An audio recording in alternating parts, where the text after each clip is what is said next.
예레미야서 47장, 48장, 49장 성경 본문을 통해 경외해야 평안하다라는 제목으로 하나님의 말씀을 증거하겠습니다.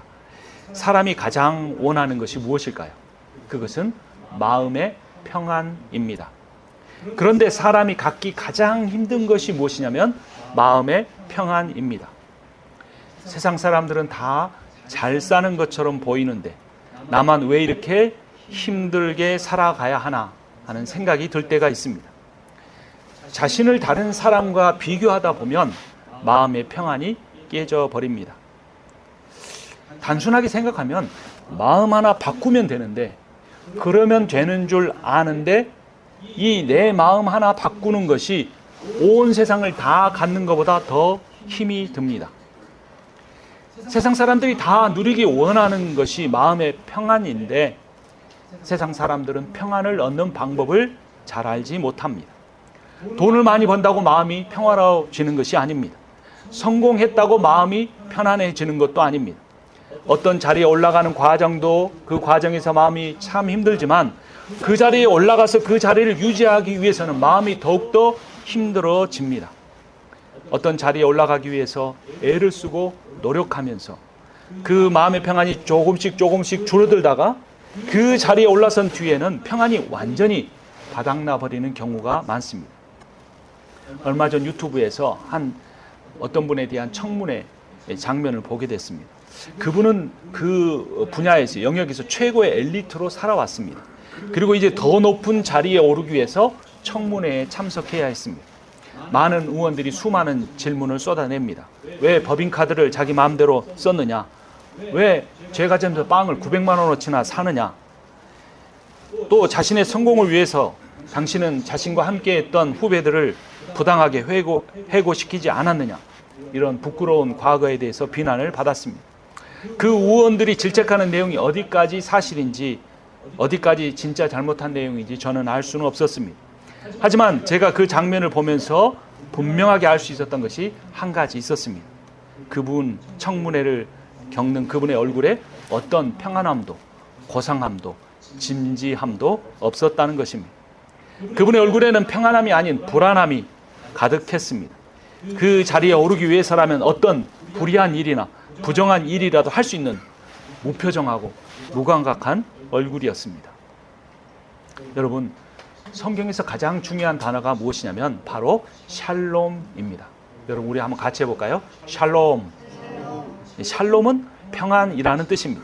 이스라엘 사람들은 늘 만나면 하샬로마 이렇게 인사를 했습니다. 아랍 지역에 가도 대부분 비슷하게 인사를 합니다. 사도 바울은 로마서, 갈라디아서, 에베소서, 빌립보서 등에서 모든 성도들에게 하나님과 예수 그리스도로부터 은혜와 평강이 있으라라고 문안했습니다. 그러니까 은혜만큼 중요한 것이 평강이라는 겁니다. 여러분, 한국말에도 비슷한 표현이 있습니다. 한국 사람들 만나면 뭐라고 인사합니까? 안녕하세요 라고 합니다. 안녕이라는 말과 평안이 상당히 비슷한 면이 많습니다. 아무 탈 없이 편안하시느냐라는 문안입니다. 평안하다, 안전하다, 무사하다와 비슷한 말이고 반대말은 위험하다, 불안하다 이런 의미입니다. 한국은 조선시대 때부터 전쟁이 많았죠. 병자, 호란, 임진왜란, 한국전쟁 수많은 전쟁을 치르면서 밤사이에 어떤 집이 홀랑 불타버리기도 하고 다 포로로 끌려가기도 하고 죽기도 했었습니다. 그러니까 아침만 되면 동이 트자마자 서로를 만나면 안녕하십니까? 별 탈 없이 지내셨습니까? 묻는 겁니다. 어제를 잘 살아내고 오늘을 새로이 맞은 것을 서로 격려하고 위로하는 말입니다. 그런데 샬롬이라는 단어의 평안은 이 안녕처럼 편안한 감정, 상태만을 의미하지 않습니다.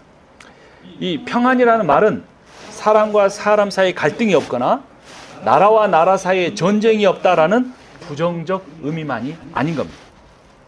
갈등이 없고 전쟁이 없으면 미국 사니까 다 평안할까요? 그렇지 않다는 겁니다. 이 샬롬이라는 말은 하나님이 통치하심으로 말미암아 하나님과 인간 사이가 아주 기쁨으로 넘치는 것, 그 하나님과 관계가 회복됨으로 말미암아 사람과 사람 사이에 기쁨이 가득한 것, 사람과 피조 세계 사이에 하나님 주신 기쁨으로 충만하다는 긍정적인 의미입니다. 하나님의 통치를 거부한 인간의 타락으로 말미암아 하나님과 인간 사이의 평안, 샬롬이 깨어져 버렸습니다.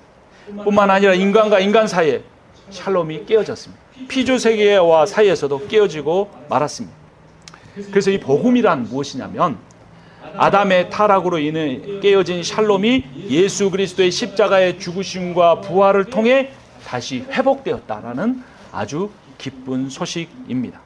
여러분, 복음이 말하는 구원이란 단지 지옥에, 불타는 지옥에 가지 않고 아주 살기 좋은 천국으로 간다는 의미만이 아닙니다. 복음이 말하는 구원이란 하나님과의 깨진 관계가, 사람과 사람 사이에 깨진 관계가 예수 그리스도로 말미암아 다시 온전히 화목한 관계가 되었다는 의미입니다. 우리 성경 말씀에서 한번 확인을 해보죠. 에베소서 2장 16절부터 18절까지 말씀을 교대로 읽겠습니다. 또 십자가로 이 둘을 한 몸으로 하나님과 화목하게 하려 하심이라 원수된 것을 십자가로 소멸하시고 또 오셔서 먼 데 있는 너희에게 평안을 전하시고 가까운 데 있는 자들에게 평안을 전하셨으니 이는 그로 말미암아 우리 둘이 한 성령 안에서 아버지께 나아감을 얻게 하려 하심이라. 예수께서는 자신이 십자가에 죽고 부활하신 것뿐만 아니라 아버지께로 돌아가야 한다라고 말씀하셨습니다. 그 이유는 제자들에게 성령을 보내주시기 위해서였습니다. 그런데 그 성령을 보내주시는 이유가 뭐냐면 예수님께서 제자들에게 하셨던 그 말씀이 다시 생각나고 깨달아지게 하기 위해서라는 겁니다. 요한복음 14장 26절과 27절 교독합니다. 요한복음 말씀 보겠습니다.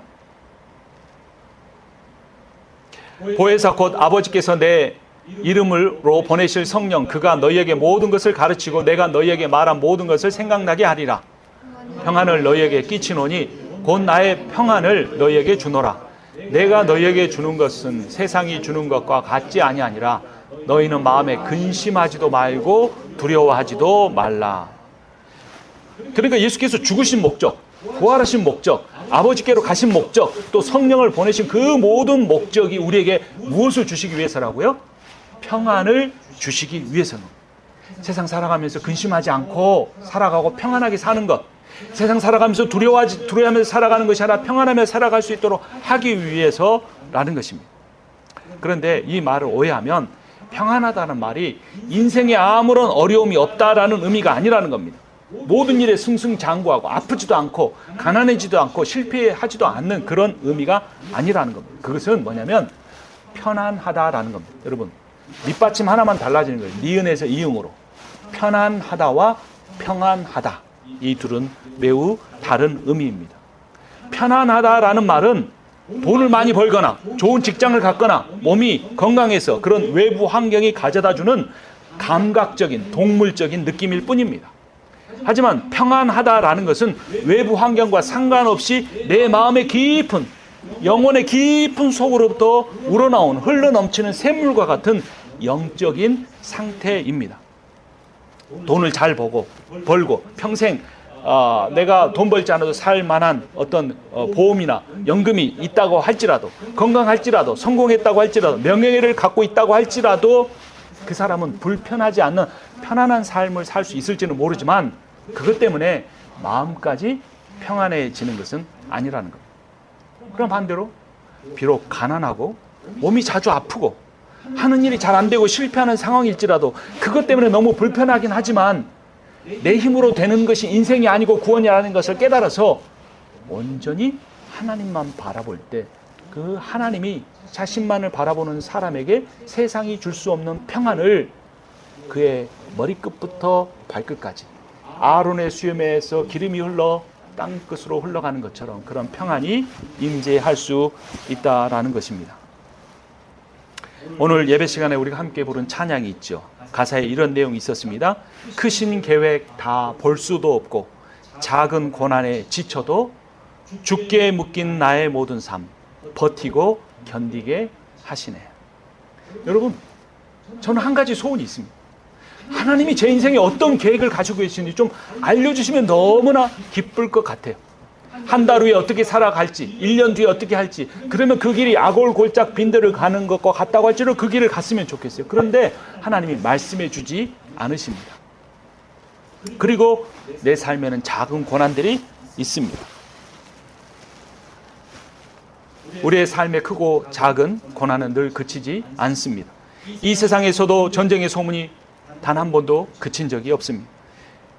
사람을 보며 세상을 볼 때 우리에게 완전한 만족함은 절대로 있을 수가 없습니다. 그런데 우리가 깨달아야 할 사실이 있습니다. 우리가 함께 찬양한 것처럼 우리의 삶이 주께 묶여 있다라는 것입니다. 세상에 묶일 때 우리는 세상이 주는 염려와 근심과 걱정에 붙잡히게 됩니다. 그러나 주께 묶일 때 우리는 세상으로부터 비로소 자유를 얻습니다. 여러분, 인간에게 주어진 자유는 완전한 독립이 아닙니다. 인간은 어딘가에 묶여지는 존재입니다. 그래서 인간에게 주어진 자유란 것은 내가 어떤 대상에게 묶여질까 하는 그 선택뿐입니다. 내가 세상에 묶여지기를 원하는 사람, 내가 돈에 묶여지기를 원하는 사람, 성공에 묶여지기 원하는 사람은 세상의 종으로 살아가게 됩니다. 그러나 내가 주님께 묶여지기를 선택한 사람은 주님의 종으로 살아가게 되고 그때서 주님이 주시는 평안한 삶을 살 수 있게 되는 것입니다. 신앙생활 하면서도 정말 열심히 합니다. 새벽 기도도 합니다. 말씀도 읽습니다. 11조도 합니다. 교회 봉사도 합니다. 선교도 합니다. 근데 단 한 가지, 주님의 종이 되려고 하지 않고 주님을 자신의 종으로 부리려고 하는 사람이 있습니다. 기도란 하나님의 보좌를 흔드는 것이 아닙니다. 하나님의 명령이 내 인생의 보좌를 마구 흔들어 버리는 것이 기도입니다. 신앙생활을 바르게 하는 사람은 자신의 삶이 흔들리는 것을 경험하게 됩니다. 주님을 바르게 쫓아가려고 애쓰는 사람의 인생에는 반드시 고난이 있습니다. 중요한 것은 고난을 당하느냐 당하지 않느냐가 아니고 그 상황 속에서 내가 주님을 바라보느냐 바라보지 않느냐입니다.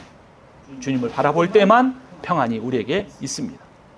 고난이란 있을 수밖에 없고, 하지만 그 고난은 우리를 괴롭히기 위한 것이 아니라는 것을 깨달아야 합니다. 고난이란 우리로 하여금 주님만 바라보게 합니다. 제가 지난달에 탈북자 아이들의 수련회에서 운전자로 봉사했습니다. 그 아이들과 함께 미국 교회에 가서 예배를 드렸는데 그 목사님의 예화가 아주 의미가 있었습니다. 그분이 빗자루를 거꾸로 들고 손잡이 부분을 손바닥 위에 올려놓았습니다. 그 빗자루를 잡고 있는 자신의 손을 바라볼 때는 빗자루가 계속 흔들렸습니다. 결국 빗자루는 땅에 떨어지고 말았습니다. 근데 그 빗자루 윗부분을 바라볼 때 그 빗자루는 더 이상 흔들리지 않았고 중심을 잡게 되었습니다. 신앙생활이 우리 손바닥이 빗자루를 올려놓고 중심을 잡는 것과 비슷합니다. 우리가 주님을 움직이려고 우리의 손바닥을 바라볼 때는 우리의 삶은 늘 흔들리고 근심, 걱정, 염려, 불안과 갈등에 휩싸이게 됩니다. 그러나 주님을 바라보며 주님께 우리의 시선을 고정할 때 주님이 주시는 그 중심으로 인하여 우리의 삶이 하나님의 말씀을 따라 순종하며 살 수 있게 되는 것입니다. 이 예화를 가지고 평안을 정의한다면 내 손바닥에 놓인 그 흔들리는 빗자루 같은 우리의 인생을 흔들리지 않게 하고 평안하게 살아가려면 온전히 주님을 바라보아야 한다는 것입니다. 그러한 상태를 우리가 드렸던 오늘 찬양의 가사로 표현한다면 주께 묶인 나의 모든 삶 버티고 견디게 하시네. 은혜 아니면 살아갈 수가 없네. 나의 모든 것 다 주께 맡기니. 여러분, 은혜 아니면 단 하루도 살 수가 없으십니까? 얼마나 못난 사람이면 주님의 은혜 아니면 단 하루도 살 수 없을까요? 얼마나 무능력하면, 얼마나 지혜가 없으면, 얼마나 세상에 처세술이 없으면, 얼마나 배운 것이 부족하면 주님의 은혜가 아니고는 살아갈 수가 없을까요? 세상에 묶일 때가 얼마나 많은데 주께 자신의 인생을 묶어놓고 살아가야 하는 것일까요? 얼마나 어리석으면 자신의 모든 것을 주께 맡기고 살아가야 할까요? 우리는 주님의 크신 계획을 다 알 수가 없습니다. 주님의 생각을 다 이해하거나 깨달을 수도 없습니다. Why 왜 우리 가정에, 왜 내 자녀에게 이런 일이 있어야 합니까? 왜 내 교회, 왜 내 목회 인생의 여정에 이런 일들이 있어야 합니까? 라고 우리는 부르짖고 외칠 수밖에 없습니다. 지금 이 힘든 상황 속에서 그런데 주님의 뜻이 어디에 있는가를 자꾸 생각하게 되면 크고 작은 고난에 우리의 삶은 결국 지치게 되고 평안에 이룰 수가 없습니다. 그러니까 주님의 뜻이 무엇인지 분별하려고 하지 마십시오. 주님의 뜻이 무엇인지 모르지만 주님의 뜻은 늘 선하고 그분이 내게 갖고 계신 생각이 선하신 것임을, 그분의 나를 향한 사랑이 결코 변함이 없으신 것을, 영원한 것임을 신뢰하십시오. 그러면 주님의 뜻이 어떤 길인지 알지 못해도 주님이 주시는 알 수 없는 평안이 우리의 마음을 붙잡고 우리의 삶을 이끌어 가게 됩니다. 그러므로 오늘 예배를 드리고 이 문을 나가는 그 순간 한번 다짐해 보십시오. 주님, 제 삶을, 아니 올 한 해 남은 시간, 아니 이번 한 주를, 아니 오늘 예배 드렸으니까 오늘 밤까지 주님, 제가 한번 주님께 온전히 맡겨보겠습니다. 주님만 온전히 신뢰해 보겠습니다. 그렇게 진실된 고백이 내 마음속에서 우러져 나올 때 주님께서 세상이 줄 수 없는 참된 평안과 위로를 주실 것입니다. 단 하나의 어려움도 없는 상태에서만 가질 수 있는 불안한 편안함이 아니라 심각한 고난과 환난 중에서도 결코 빼앗기지 않을 값진 평안을 소유할 수 있게 됩니다. 예수께서 이것을 우리에게 주시기 위해서 오셨다고 말씀합니다. 하나님의 말씀 봅니다. 요한복음 16장 33절 말씀. 그 전에 있었습니다.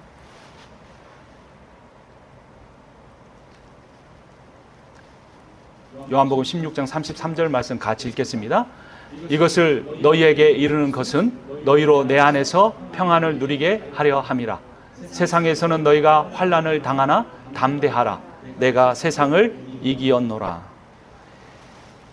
하나님 우리에게 평안을 주십니다. 하지만 환난을 피해 가게 하시는 것은 아닙니다. 환난을 우리가 겪어야 합니다. 근데 하나님이 주시는 평안을 가지면 환난을 이겨낼 수 있는 겁니다. 환난 앞에 우리가 쓰러지지 않고 이겨낼 수 있게 되는 것입니다. 그럼 하나님께서 어떠한 사람에게 환난을 이겨낼 수 있는 평안을 주실까요? 그것은 정의로운 사람입니다. 이사야서 32장 17절 말씀 같이 읽겠습니다. 공의의 열매는 화평이요 공의의 결과는 영원한 평안과 안전이라. 공의라는 말은 정의라는 의미이기도 합니다. 정의로운 삶을 산 결과 영원한 평안과 안전을 얻게 된다는 것입니다. 즉 하나님의 평안은 정의와 관련이 됩니다. 어떻게 해야 평안할 수 있습니까? 하나님이 어떤 분인 줄 알아야 합니다. 그래야 하나님이 주시는 평안을 받을 수가 있습니다. 여러분의 하나님은 어떤 분이십니까? 하나님은 정의로우신 분입니다. 하나님은 불의한 소득을 가지고 바치는 헌금을 받지 않으시는 분이라고 말라기서와 이사야서에서 분명하게 선포하고 있습니다. 하나님은 부정한 방법을 통해 성장하는 교회를 받지 않으신다고 하나님은 분명하게 말씀해 주고 있습니다. 하나님의 구원은 은혜의 선물로 그냥 주어지지만 싸구려가 아닙니다. 예수의 값진 생명의 보혈을 흘림으로써 우리에게 주어진 세상에서 가장 값진 것입니다. 여러분, 공짜와 싸구려를 헷갈리면 안 됩니다. 하나님이 주시는 은혜의 구원은 값싼 것이 아닌 값진 것임을 깨달으십시오. 어떤 사람이 그 하나님이 공짜로 주신 그 구원이 세상의 어떤 것과 바꿀 수 없는 값진 것을 깨달을 수 있을까요? 그 사람은 하나님을 경외하는 사람입니다. 하나님을 사랑하실 뿐만 아니라 경외하십시오. 경외란 하나님을 하나님으로 대해 드리는 겁니다. 하나님은 우리에게 은혜도 베푸시지만 정의로우신 분입니다. 하나님 우리를 구원하기도 하시지만 우리를 심판하시기도 하시는 분이십니다. 정의가 없는 사랑은 이기적인 집착입니다. 반대로 사랑이 없는 정의는 폭력적인 광기입니다. 여러분, 정의는 사랑의 일부가 아니라 전부입니다. 정의롭지 못한 사람은 사랑이 무엇인지 알지 못하는 것입니다. 불의는 죄악의 일부가 아니라 전부입니다. 불의한 사람이 자신의 불의를 회개하지 않고 고치지 않고 하나님의 은혜로 다 덮을 수 있다라고 해서는 안 되는 겁니다. 믿기만 하면 천국에 갈 수 있는 것이 아닙니다. 한 번 구원이 영원한 것이 아닙니다. 하나님을 제대로 만나고 성령으로 거듭나 구원을 받은 사람의 삶에는 정의로운 삶이 생깁니다. 완전하게 정의로울 수는 없지만 자신의 정의롭지 못한 삶을 하나님 앞에 내려놓고 회개하고 가슴 아파하고 애통해 하는 것입니다. 그런데 오늘날 교회에서는 하나님의 은혜만 강조하고 하나님의 정의를 빼버렸습니다. 하나님의 구원만 강조하고 하나님의 심판을 빼버렸습니다. 그러니까 자기 마음대로 살고 자기 마음대로 목회하고 자기 마음대로 하나님의 말씀을 선포해 놓고도 그래도 하나님은 우리가 믿으니까 우리를 구원하실 수밖에 없는 분이라고, 우리의 뜻대로 인생을 살기 위해서 하나님의 보좌를 흔드는 기도를 해야 한다고 말하는 것입니다. 하나님이 정의로우시기 때문에 우리가 불의한 사람을 심판하실 거라고 안심이 되기도 하지만 하나님이 정의로우시기 때문에 때로는 저는 너무나 두렵습니다. 저같이 불의한 자가, 저같이 부정한 자가 하나님의 말씀을 증거해도 되는가라는 두려움이 있습니다. 오늘 본문인 예레미야 46장부터 49장까지는 처음부터 끝까지 심판에 관한 이야기입니다. 첫 번째 심판의 대상은 이집트입니다. 예레미야서 46장 25절 말씀 함께 화면을 보고 읽겠습니다. 나 만군의 주 이스라엘의 하나님이 말한다. 보아라, 내가 테베의 신 아몬에게 벌을 내리고 바로와 이집트와 그 나라의 신들이나 왕들에게도 벌을 내리고 바로뿐만 아니라 그를 의지하는 사람들에게도 벌을 내리겠다. 이집트 사람들은 불의했습니다. 하나님이 축복의 통로로 나일강을 주시고 나일강이 범람할 때마다 땅이 비옥해져서 풍성한 곡식을 얻었지만 그들은 하나님을 믿지 않고 하나님이 그들에게 축복의 상징으로 준 태양신을 숭배했습니다. 그래서 하나님은 그들을 이렇게 심판하십니다. 8절과 16절 교독하겠습니다. 이집트가 나일강 물처럼 불어올랐다. 범람하는 강물처럼 불어올랐다. 이집트는 외쳤다. 내가 강물처럼 불어올라서 온 땅을 덮고 여러 성읍과 그 주민들을 멸망시키겠다. 너희는 많은 군인들이 비틀거리고 쓰러져 죽으면서 서로 말하기를 어서 일어나서 우리 민족에게 돌아가자. 이 무서운 전쟁을 피하여 우리의 고향 땅으로 돌아가자 하였다. 이집트의 파라오와 이집트 백성들은 불의했습니다. 정의롭지 못했습니다. 자신들을 위하여서 수고하고 노역하는 이스라엘 백성들을 학대했습니다. 남자들이 태어나면 나일강에 빠져 죽이는 잔혹한 일들을 행했습니다. 그래서 이집트는 하나님의 심판을 받을 수밖에 없었습니다. 예레미야 47장으로 가면 블레셋에 대한 심판이 1절과 4절에서 이렇게 선포됩니다. 교독하겠습니다. 이것은 바로가 가사를 치기 전에 주님께서 블레셋 사람을 두고 예언자 예레미야에게 하신 말씀이다. 블레셋 사람들을 모두 파멸시키고 두로와 시돈에서 올 수 있는 최후의 지원군들을 모두 멸절시킬 그날이 왔다. 크레타 섬에서 살아남은 블레셋 사람들을 나 주가 멸망시키겠다. 4절에 보면 두로와 시돈이라는 나라는 페니키아에서 출발된 민족입니다. 두로와 시돈은 블레셋과 연맹을 맺었습니다. 연합군을 가졌습니다. 우리가 함께 동맹을 맺으면 어떤 나라도 자신을 이기지 못할 거라고 교만하게 생각했습니다. 그러나 하나님은 블레셋만 아니라 두로와 시돈도 심판하셨습니다. 또한 하나님은 모압에 대한 심판을 예레미야 48장에서 이렇게 선포합니다. 11절부터 14절까지 교독하겠습니다. 모압은 젊은 시절부터 평안하고 포로도 되지 아니하였으므로 마치 술이 그 찢기 위에 있고 이 그릇에서 저 그릇으로 옮기지 않은 같아서 그 맛이 남아있고 냄새가 변하지 아니하였도다.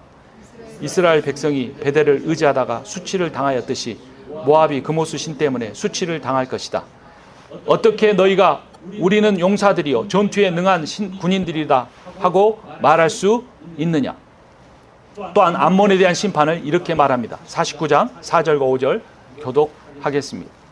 너 방종한 딸 암몬아, 내가 어찌하여 너의 비옥한 골짜기를 자랑하느냐. 너의 골짜기들은 이미 고갈되었다. 내가 어찌하여 재물을 의지하며 누가 나를 치러 올 수가 있느냐고 하고 뽐내었느냐. 보아라, 내가 너의 사방에서 무서운 적들을 데려다가 너를 치겠다. 나 만군의 주 하나님의 말이다. 그러면 너의 백성이 제각기 흩어져 도망할 것이고 아무도 도주하는 사람들을 모을 수가 없을 것이다. 모압과 암몬은 재물을 의지했습니다. 풍성한 포도주를 자랑했습니다. 그러나 하나님은 자신이 가지고 있는 능력으로 인해 교만한 그들을 심판하시겠다고 말씀합니다. 특히 이 시대는 돈이면 무엇이든지 할 수 있는 시대가 되었습니다. 과거의 미국의 부자들은 정직한 신앙의 원리를 갖고 있었습니다. 그래서 어느 정도 돈을 벌면 그 돈을 사회에 환원할 수가 있었습니다. 근데 이제 미국의 중산층이 없어졌습니다. 상위의 2%, 0.2%가 중산층의 돈을 다 모아서 가져가 버리기 때문입니다. 가장 밑바닥에 있는 사람들도 월세를 낼 수 없고 가스비를 낼 수 없는 시대가 되고 말았습니다. 그래서 그리스도인들조차도 돈이면 다 된다고 착각하고 돈이 하나님의 축복의 상징인 것처럼 오해하며 삽니다. 우리가 여러 번 들었던 이런 예화가 있습니다. 돈으로 편안한 침대는 살 수 있지만 평안한 잠은 살 수가 없습니다. 돈으로 편안하고 큰 집은 살 수 있지만 평안한 가정은 살 수가 없습니다. 돈으로 편안한 즐거움은 누릴 수 있지만 평안한 기쁨은 얻을 수 없습니다. 돈으로 편안하고 아름다운 옷은 사서 입을 수가 있지만 평안한 사람에게서 우러나오는 얼굴의 아름다운 표정은 살 수가 없습니다. 예레미야 49장 15절에서 17절에는 성공과 명예를 쫓았던 에돔에 대한 심판을 이렇게 선포합니다. 교독합니다. 에돔아 보아라, 이제 내가 너를 세계 만민 가운데서 가장 하찮은 자로 만들어서 사람들에게 멸시를 받게 하겠다. 내가 바위 틈 속에 자리 잡고 살며 산꼭대기를 차지하고 산다고 누구나 너를 무서워한다고 생각하지 말아라. 그러한 너의 교만은 너 스스로를 속일 뿐이다. 내가 아무리 독수리처럼 높은 곳에 내 보금자리를 만들어 놓아도 내가 너를 거기에서 끌어내리겠다. 나 주의 말이다. 에돔이 참혹하게 파괴되어 그곳을 지나는 사람마다 그곳에 내린 모든 재앙을 보고 놀라며 비웃을 것이다. 여러분보다 훨씬 더 많이 성공한 사람 앞에 서면 여러분 어떤 기분을 갖습니까? 나와 비교할 수 없을 정도로 어마어마한 부를 쌓고 사회적인 지위를 가진 사람 앞에 가면 여러분 어떠한 마음을 갖습니까? 하나님을 경외하는 사람만이 그런 사람들 앞에서 주눅을 들지 않습니다. 에돔은 높은 골짜기에 바위를 뚫고 살았기 때문에 아무 어떤 나라도 그 나라를 침략할 수 없었기 때문에 하나님 앞에서도 교만하고 악한 삶을 살았습니다. 신앙생활에서 가장 큰 걸림돌은 교만입니다. 교만한 사람의 특징은 다른 사람을 무시합니다. 하나님께서는 이런 교만한 사람들, 에돔 사람들을 가장 하찮은 자로 만들어 멸시를 받게 하겠다고 우리가 방금 읽었습니다. 한국에서는 산꼭대기에 사는 사람들이 제일 가난한 사람이죠. 달동네 사람이라고 하는데 미국에서는 절벽 위에나 산 위에 사는 사람들이 최고의 부자입니다. 에돔 사람들은 그렇게 미국의 부자들처럼 산꼭대기에 요새를 짓고 스스로 안전하다, 누가 우리를 침략하겠느냐라고 외쳤습니다. 그들은 하나님을 인정하지 않고 교만한 마음으로 다른 이들을 무시하며 살았습니다. 하나님은 에돔 사람들처럼 교만한 사람들을 향하여 그들이 참혹하게 파괴되며 지나가는 이들마다 그들을 비웃게 하겠다고 분명하게 말씀하십니다. 여러분, 하나님은 은혜의 하나님만 아니라 정의의 하나님이십니다. 하나님은 구원의 하나님일 뿐만 아니라 심판의 하나님이십니다. 하나님은 예수 그리스도를 보내어 유대 성전을 다 허물어버리겠다고 말씀하신 그 말씀대로 주 70년에 로마의 티투스 장군을 필두라의 로마 군대로 예루살렘을 다 파괴시켜 버리셨습니다. 하나님이 선택한 민족 이스라엘을 심판하신 하나님이 대한민국 땅에 교회가 있다고 심판하지 않으실 거라고 어리석게 생각해서는 안 될 것입니다. 하나님께서 미주 한인교회들을 심판하지 않으실 거라고 교만하게 생각해서는 안 되는 것입니다. 우리는 하나님을 경외하며 하나님을 두려워하며 그 앞에 떨며 살아가야 합니다. 겸손한 사람을 사랑하시는 하나님을 경외하십시오. 신앙생활이란 하나님을 경외하는 것입니다. 하나님을 경외하는 사람만이 세상에서 주눅들지 않고 하나님 주시는 평안을 가지고 살아갈 수 있게 될 것입니다. 하나님이 이집트와 모압과 암몬과 에돔과 블레셋을 심판한다고 말씀하며 이스라엘은 이렇게 구원하시겠다고 약속합니다. 예레미야서 46장 10절과 27절을 교대로 읽겠습니다. 오늘은 만군의 주 하나님께서 원수들에게 복수하시는 날이다. 오늘은 주님께서 원수를 갚으시는 날이다. 주님의 칼이 그들을 삼켜서 배부를 것이며 그들의 피로 흠뻑 젖을 것이다. 나의 종 야곱아, 너는 두려워하지 말아라. 이스라엘아, 너는 무서워하지 말아라. 내가 너를 먼 곳에서 구원하여 데려오고 포로로 잡혀간 땅에서 너의 자손을 구원할 것이니 야곱이 고향으로 돌아와서 평안하고 안정되게 살 것이며 아무런 위협도 받지 않고 살 것이다. 그러나 여러분, 이 말씀을 오해하면 안 됩니다. 이 말씀은 이스라엘 심판을 받기 직전에 하신 말씀입니다. 이제 바벨론에 의해서 완전히 나라가 멸망되고 바벨론을 끌려가서 70년을 산 다음에 하나님이 이집트와 블레셋과 심지어 이스라엘을 심판할 때 사용한 바벨론까지 심판하시고 되돌이키게 하시겠다는 말씀입니다. 우리의 인생도 마찬가지입니다. 하나님 우리를 결코 포기하지 않으십니다. 하나님 우리를 끝까지 구원하실 겁니다. 그러나 순종하지 않은 자에게는 이스라엘이 경험했던 것처럼 70년의 환난과 더 깊은 환난을 통과한 뒤에야 다시 돌아와서 평안하고 안정된 삶을 살 수 있게 되는 것입니다. 그렇다면 우리가 우리 인생에서 그런 환난과 고통을 당하지 않고 어떻게 하면 지금부터 평안한 삶을 살 수 있을까요? 잠언 3장 3절에서 6절 말씀이 그 비결을 우리에게 이렇게 가르쳐 줍니다. 함께 읽겠습니다. 인자와 진리가 내게서 떠나지 말게 하고 그것을 내 목에 매며 내 마음판에 새기라. 그리하면 내가 하나님과 사람 앞에서 은총과 귀중히 여김을 받으리라. 너는 마음을 다하여 여호와를 신뢰하고 내 명철을 의지하지 말라. 너는 범사에 그를 인정하라. 그리하면 내 길을 지도하시리라. 아멘. 우리의 인생은 내 마음을 누구에게 주느냐에 달려 있습니다. 여러분, 사람은 자기가 마음을 마음대로 할 수 있다고 생각합니다. 그런데 우리 인생의 모든 것을 자기 마음대로 할 수 있는데 단 한 가지 자기 마음대로 할 수 없는 것이 있는데 그것이 바로 자기 마음입니다. 자기 마음 때문에 괴롭고 자기 마음 때문에 근심에 갇히고 자기 마음 때문에 시기하고 질투하고 자기 마음 때문에 근심과 염려에 쌓이는 겁니다. 어떻게 해야 이 마음으로부터 자유를 얻을 수 있을까요? 그것은 그 마음을 하나님 앞에 드리는 것입니다. 그런데 사람은 그 마음을 하나님께 드리려고 하지 않고 누군가에게 주려고 합니다. 그런데 그 마음을 받아줄 사람이 없을 때 인생이 외롭구나 생각합니다. 왜 내 마음을 이해해주는 사람이 없지? 왜 내 마음을 받아주는 사람이 없지라고 외롭게 살아가는 겁니다. 신앙생활하면서도 그 마음을 하나님께 드리지 않기 때문에 그런 것입니다. 어리석게도 자기의 마음을 홀로 독차지할 수 있다고 생각할 때 그 사람은 자신의 의지와 상관없이 고립되고 소외된 인생을 살아가게 됩니다. 그러나 지혜로운 사람은 자신의 마음을 하나님께 드립니다. 자신의 마음을 하나님께 드리지 않을 때 그 마음은 자신의 것이 되는 것이 아니라 다른 누군가의 것이 되거나 다른 무엇인가의 것이 되고 맙니다. 다른 누군가라는 것은 어떤 영적인 존재일 수 있고 어떤 사람일 수도 있습니다.